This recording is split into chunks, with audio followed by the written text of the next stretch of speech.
Ozone follows really naturally with neural therapy because oftentimes you're putting ozone or injecting ozone into areas right after you put the procaine in. The ozone is great. It's an anti-infective, antifungal. It helps your immune system to function better. It's fecal microbial transplant, and it is, as the name suggests, taking poo from someone else and taking it in yourself as a way of reseeding. And this does do that. You can certainly reseed using someone else's feces. It's probably a good idea to rule out molds, yeast, Lyme, things like that are other infections that might need to be addressed. Even SIBO needs to really be addressed before you get FMT. It's that potentially fecal transplant makes people worse.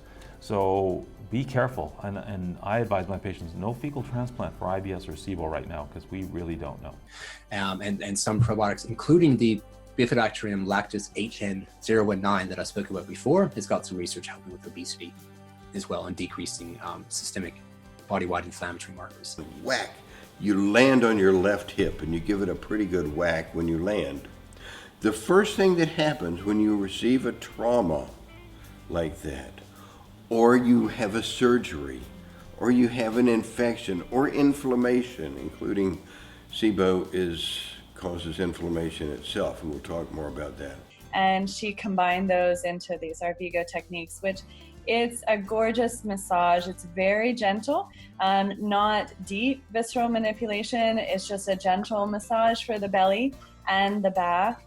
As a doctor, I love doing the massage because it's every part of it is not just about relaxation, but it really has benefits to the nerves, the organs, working on the adhesion potential. Are there any acupuncture points that can help with motility? Mm-hmm. So definitely theoretically.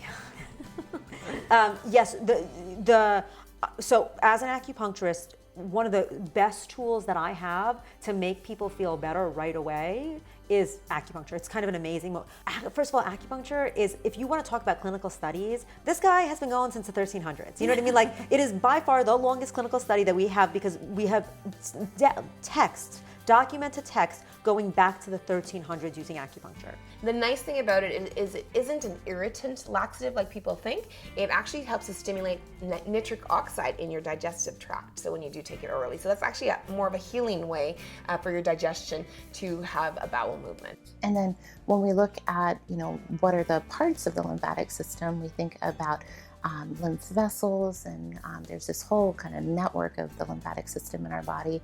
We look at lymph nodes, and then there's different tissues such as the tonsils, the thymus gland, the spleen, and the appendix is even part of the lymphatic system. Well, we know the problem now. Are you working on a fix? Yes, yeah. Okay. So we've gotten some interim data on the first part of the clinical trial. Tell us everything right away. So this is really actually kind of cool and exciting. And we were very focused on visceral fat. Right, visceral fat is the most dangerous type of fat. That's the fat around the organs. Typically, you can't even see it. I kind of think of the tonsils as a gut-brain connection. When we think of all the ways the gut and the brain are connected, this tissue has a huge impact on our immune system in both areas. So again, it all comes back down to the gut and the microbiome. If we're not addressing that fundamental problem, then nothing else will matter as much. When we do address that fundamental problem, everything else we do gets enhanced. Yeah.